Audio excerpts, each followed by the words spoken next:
lots and lots of changes over the past centuries, and we couldn't possibly put that into 2 minutes or so, could we? Yes, we could, because we have with us the hit sketch show, Horrible Histories, and Bob Hale is here with his Thames report. Over to you, Bob. Thank you very much. Lovely weather for it. Well, here we are, and behind me, assuming I'm on the right bridge, is the River Thames, which started like flowing off into another river that's now in Germany. It's slightly confusing, isn't it? You see, up until the last ice age, Europe was one giant landmass, and the water from the Thames flowed into the River Rhine. So it made me cut my water turning into Rhine joke, which is a real shame. Anyway, at the end of the last ice age, the ice melted, Britain became an island, and after a while, the Thames started to attract a bit of attention. In fact, there's evidence of settlements here as far back as Iron Age Man, a comic book series that never really took off. But it was the invading Romans who really put London on the map. Literally, in fact, naming it Londinium and building the very first London Bridge, which Boudica promptly burned down. So they built another one.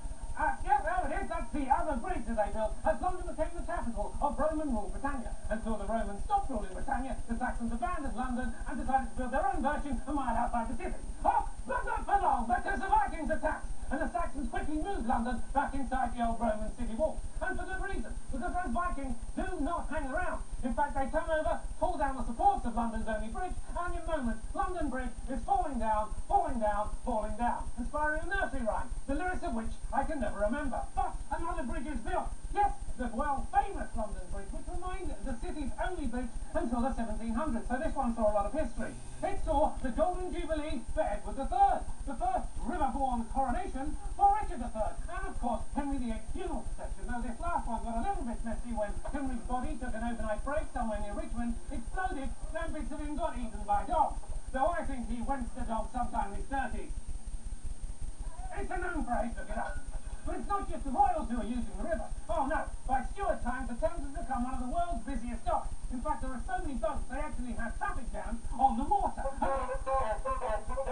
Really? And when it gets cold, it's even worse, because in winter the river would freeze completely. In fact, you can drive carts up and down it for months at a time. They even put a funfair on it. And in Georgian times it once flooded so badly, they could use boats inside Westminster Hall. And, well, not all of that water was water, if you know what I mean. Yes, with London's population booming too, it became a major problem.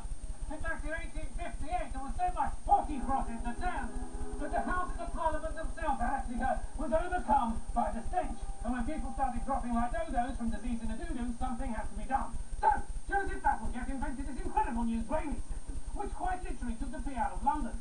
Yes, this incredible sewage system transformed the banks of the Thames, naming new embankments after the Royal Lovebirds, Victoria and Albert. Yes, why say it with flowers when you can put it with food pipe? It's so romantic, isn't it?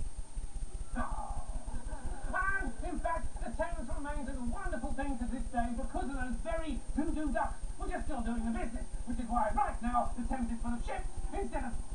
Well, anyway, that's the history of the Thames in a very soggy nutshell.